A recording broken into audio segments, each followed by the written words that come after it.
السلام علیکم ورحمۃ اللہ وبرکاتہ۔ نحمده ونصلی علی رسوله الکریم، اما بعد۔ قابل قدر محترم حضرات، معزز نوجوان ساتھیو، ہفتہ واری درس حدیث میں آج جو حدیثیں آئیں گی انشاءاللہ وہ حدیثیں ہیں مخلوق پر شفقت اور رحمت کے سلسلے میں، کہ ایک انسان دوسرے انسان پر شفقت کرے، رحم کرے، اس کی مصیبت میں کام آئے، اس کی ضرورت کی تکمیل کرے، یعنی ایک انسان دوسرے انسان کا درد اپنے سینے میں محسوس کرے۔ اس تعلق سے انشاءاللہ احادیث آئیں گی،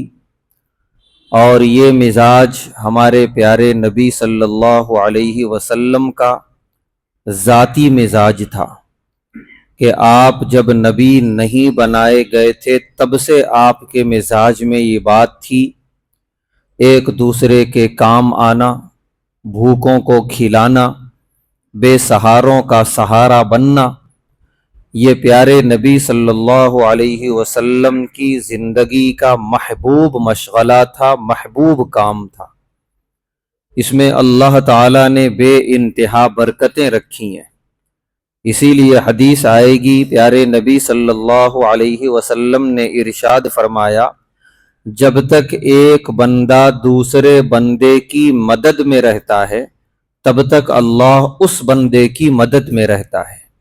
تو دوسروں کے کام آنا دراصل یہ اپنے سلسلے میں اللہ کی مدد کو پکارنا ہے، کھینچنا ہے، دعوت دینا ہے۔ تو یہ بہت برکتوں والا کام ہے، دوسرے انسانوں کے کام آنا۔ اسی لیے اس تعلق سے کثیر احادیث ہیں۔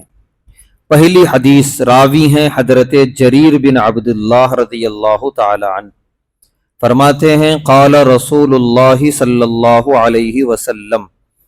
اللہ کے رسول صلی اللہ علیہ وسلم نے ارشاد فرمایا،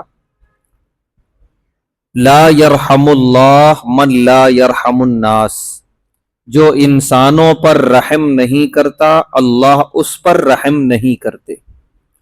تو اگر ہمیں چاہیے کہ اللہ کا رحم و کرم ہو ہم پر، تو ہمیں چاہیے کہ ہم اللہ کے دوسری مخلوق پر رحم کریں، کرم کریں، نرمی کا معاملہ کریں۔ دوسری روایت راویہ ہے ام المومنین حضرت عائشہ رضی اللہ تعالی عنہا،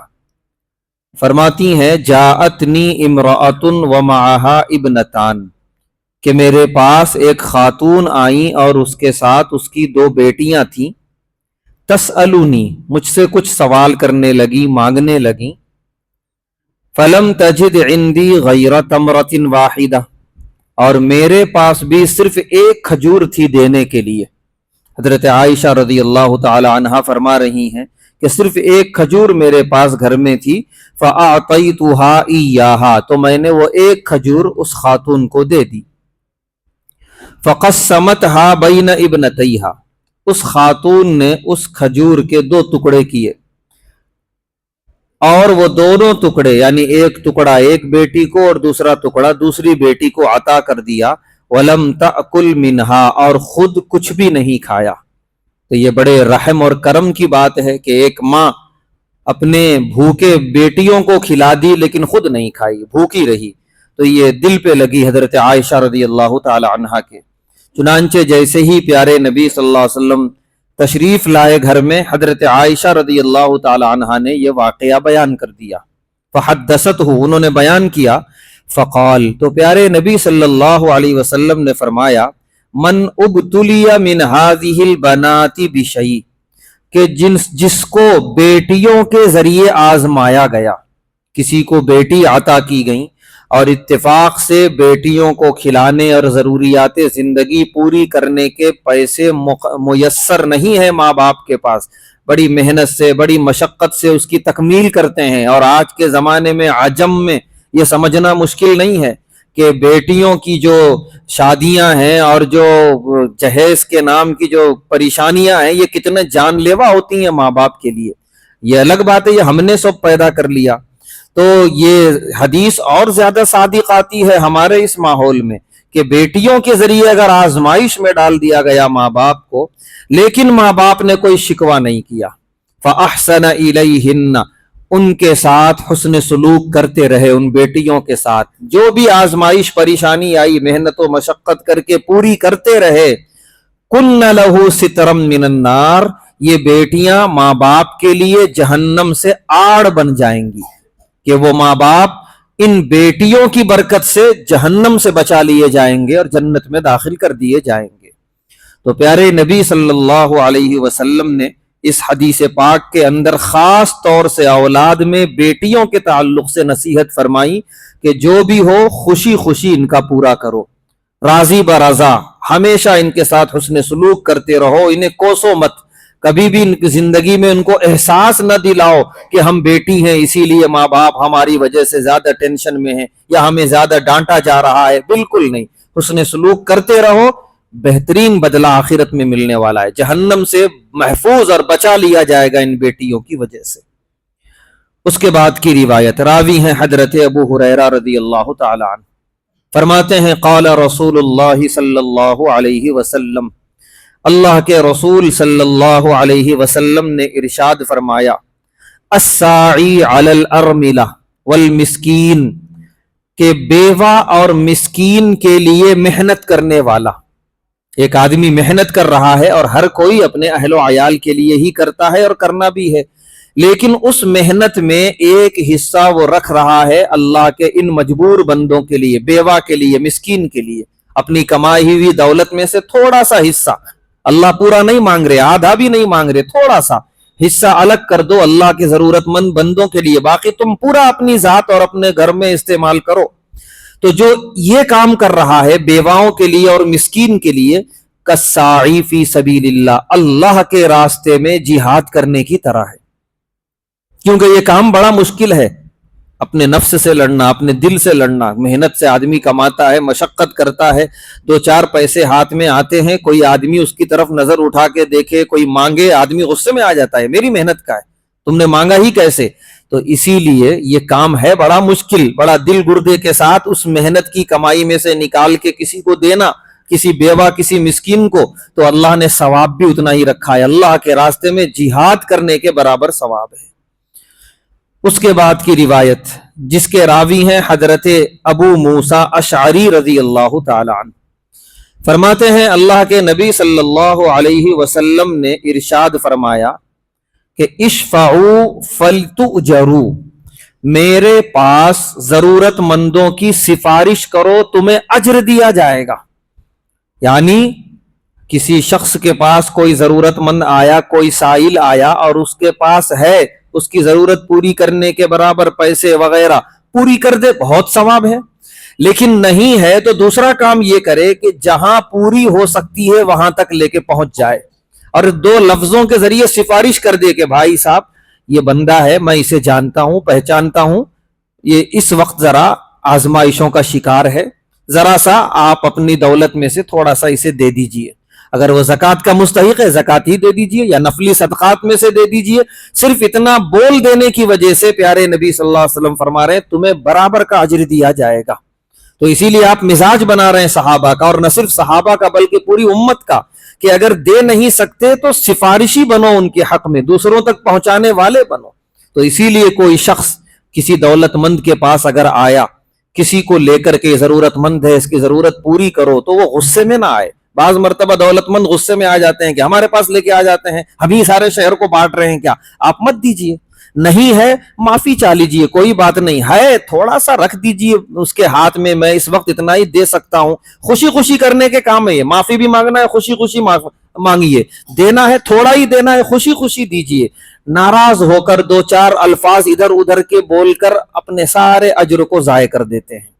ہاں جو مانگنے آیا ہے وہ فراڈ ہے، وہ دھوکے باز ہے، آپ جانتے ہیں، تب تو جتنا ڈانٹ سکتے ہیں ڈانٹیے، وہ اپنی جگہ ہے، اس کے تعلق سے دوسری حدیثیں ہیں، یہ حدیثیں ان کے تعلق سے ہیں جو حقیقت میں مستحق ہیں، اور ایک آدمی آ کے سفارش بھی کر رہا ہے، بالکل اس کی ضرورت پوری کی جائے۔ تو پیارے نبی صلی اللہ علیہ وسلم نے فرمایا کہ اشفعوا، میرے پاس لاؤ ضرورت مندوں کو، سفارش کرو، فلتؤجروا، تمہیں اجر دیا جائے گا، تمہیں ثواب ملے گا۔ اس کے بعد کی روایت جس کے راوی ہیں حضرت عبداللہ ابن عمر رضی اللہ تعالی عنہما، فرماتے ہیں ان رسول اللہ صلی اللہ علیہ وسلم قال، اللہ کے رسول صلی اللہ علیہ وسلم نے ارشاد فرمایا، المسلم اخو المسلم، ایک مسلمان دوسرے مسلمان کا بھائی ہے، لا یظلمہ، اس پر ظلم نہ کرے، ولا یسلمہ، اسے ہلاکت اور تباہی کی طرف نہ لے جائے، ومن کان فی حاجت اخیہ، اور جو بھی مسلمان اپنے بھائی کی ضرورت پوری کرنے میں لگا رہتا ہے، کان اللہ فی حاجتہ، اللہ تعالیٰ اس کی ضرورت پوری کرنے میں لگ جاتے ہیں، اس کی زندگی کے مسائل حل ہونے لگتے ہیں جو دوسروں کے کام آنے لگتا ہے۔ ومن فرج عن مسلم کربۃ فرج اللہ عنہ کربۃ من کربات یوم القیامہ، اور جو مسلمان آج دنیا میں اپنے کسی بھائی کی کوئی مصیبت دور کرے گا، اللہ قیامت کی مصیبتوں میں سے ایک مصیبت دور کریں گے، جبکہ قیامت کی مصیبت بہت بڑی ہے دنیا کی مصیبت سے۔ ومن ستر مسلمن، اور جو دنیا میں کسی مسلمان کی ستر پوشی کرے گا، اس کا کوئی عیب معلوم ہے لیکن چھپا دیا، بتایا نہیں، سترہ اللہ یوم القیامہ، اللہ اس کی ستر پوشی قیامت کے دن کریں گے، اور قیامت کے دن ہر ایک کی شدید خواہش ہوگی میری زندگی کسی کو نہ معلوم ہو، میرے گناہ نہ کھولے جائیں میرے ماں باپ کے سامنے، میرا نامہ اعمال میرے بال بچوں کے سامنے نہ کھلے، ورنہ پھر کیا رہ جائے گا میرا، ہر ایک کی شدید خواہش ہوگی، وہ خواہش کی تکمیل کرنا ہے۔ تو پیارے نبی صلی اللہ علیہ وسلم فرما رہے دنیا میں تم بھی دوسروں کے عیب چھپاؤ، کل تمہارا عیب آخرت میں چھپا لیا جائے گا۔ بہترین نسخہ پیارے نبی صلی اللہ علیہ وسلم نے ہمیں عطا فرمایا۔ اس کے بعد کی روایت جس کے راوی ہیں حضرت عیاض رضی اللہ تعالی عنہ، فرماتے ہیں قال رسول اللہ صلی اللہ علیہ وسلم، اللہ کے رسول صلی اللہ علیہ وسلم نے ارشاد فرمایا، ثلاثۃ اہل الجنہ، تین قسم کے لوگ جنت میں ضرور جائیں گے۔ نمبر ایک، ذو سلطان مقسط متصدق، وہ بادشاہ جو انصاف کرنے والا ہو اور صدقات دینے والا، بانٹنے والا ہو، اپنی رعایا میں انصاف کے ساتھ حکومت کرے اور رعایا پہ اتنا ہاتھ کھلا ہوا ہو کہ جو رعایا کا حق ہے وہ تو دیتا ہی ہے، کوئی کسی کو بھوکا نہیں رکھتا، اس کے علاوہ صدقات بانٹتا ہو، نفلی صدقات اتنی زیادہ جو ہے اس کی پاس فراوانی ہو، سخاوت ہو، یہ بادشاہ ضرور جنت میں جائے گا۔ دوسرا، رجل رحیم رقیق القلب، وہ آدمی جس کا مزاج رحم والا ہو، نرم، رقیق القلب، دل کے اندر رقت ہے، نرمی ہے، لکل ذی قربا و مسلم، چاہے وہ نرمی رشتہ داروں کے لیے ہو یا کوئی غیر رشتہ دار مسلمان ہے تو بھی، ہر ایک کے لیے دل میں نرمی ہے، تو نرم دل والا، نرم مزاج رکھنے والا جنت میں ہوگا۔ پیارے نبی صلی اللہ علیہ وسلم نے فرمایا، دوسری حدیث ہے کہ جنتیوں کے جو دل ہوں گے وہ پرندوں کی طرح نرم، جیسے پرندے چھوٹے چھوٹے جو چڑیاں اڑتی ہیں ہم ان کو ہاتھ میں پکڑیں، انتہائی نرم کہ اگر تیز پکڑ لے تو ان کی روح نکل جائے، اتنی نرم ہوتی ہیں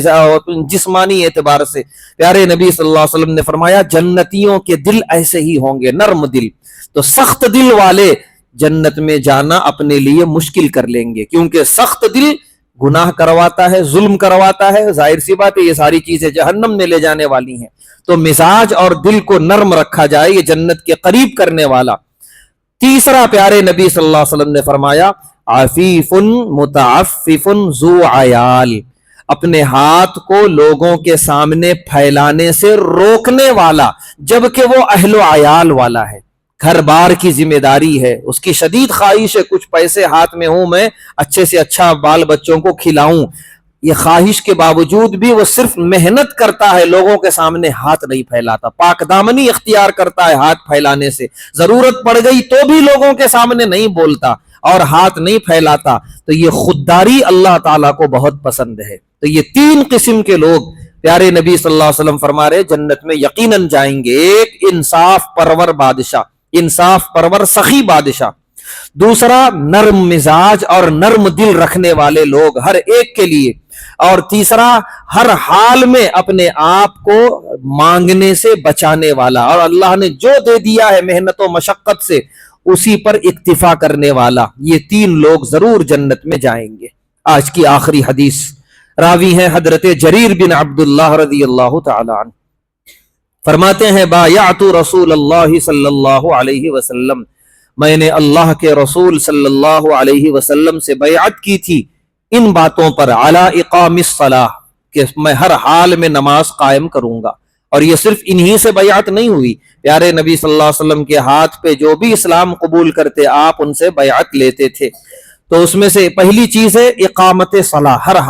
ہر حال میں نماز قائم کروں گا۔ دوسرا وایتاء الزکاۃ، ہر حال میں زکوٰۃ ادا کروں گا۔ تیسرا والنصح لکل مسلم، ہر مسلمان کے لیے خیر خواہی کروں گا، بھلائی کروں گا، کسی کے نقصان کا نہیں سوچوں گا، کسی کی تکلیف کا نہیں سوچوں گا، ہر ایک کی بھلائی کے بارے میں سوچوں گا۔ یہ تین باتوں پر پیارے نبی صلی اللہ علیہ وسلم نے بیعت لی حضرت جریر بن عبداللہ رضی اللہ تعالی عنہ سے۔ تو یہ حدیثیں ہیں جس میں ہمیں تعلیم دی گئی اللہ کے نادار اور اللہ کے کمزور بندوں پر رحم و کرم کی، ان کے کام آنے کی، اور اس کی بے انتہا فضیلت۔ اللہ کی طرف سے برکتیں ہوں گی ہمارے رزق میں، ہماری زندگیوں میں، ہماری مصیبتوں سے نکلنے کے اللہ راستے فراہم کریں گے۔ اور اس کے لیے بہترین مہینہ ماہ رمضان کا مہینہ ہے۔ پیارے نبی صلی اللہ علیہ وسلم نے خود فرمایا کہ یہ مہینہ غمخواری اور مواسات کا مہینہ ہے، لہذا ہم سب اپنی اپنی استطاعت کے بقدر آنے والے مہینوں میں اللہ کے ان کمزور بندوں کے لیے اپنے ہاتھوں کو کھولیں اور خوب اللہ کی رحمتوں اور برکتوں کو سمیٹیں۔ اللہ تبارک و تعالی ہم تمام کو ان پاکیزہ نصیحتوں پر اور احادیث پر خوب عمل کرنے کی توفیق عطا فرمائے۔ اللہ سے دعا ہے اللہ تعالی ہم تمام کے ساتھ رحم کا، کرم کا معاملہ فرمائے، آنے والے مہینے میں کما حقہ عبادتیں کرنے کی توفیق عطا فرمائے، اور ہم سب کی طرف سے کی جانے والی تمام عبادتوں کو قبول فرمائے۔ وآخر دعوانا الحمدللہ رب العالمین۔ ماہ رمضان کی وجہ سے درس حدیث موقوف کیا جا رہا ہے، انشاءاللہ ماہ شوال سے پھر حسب معمول درس حدیث کا آغاز ہوگا۔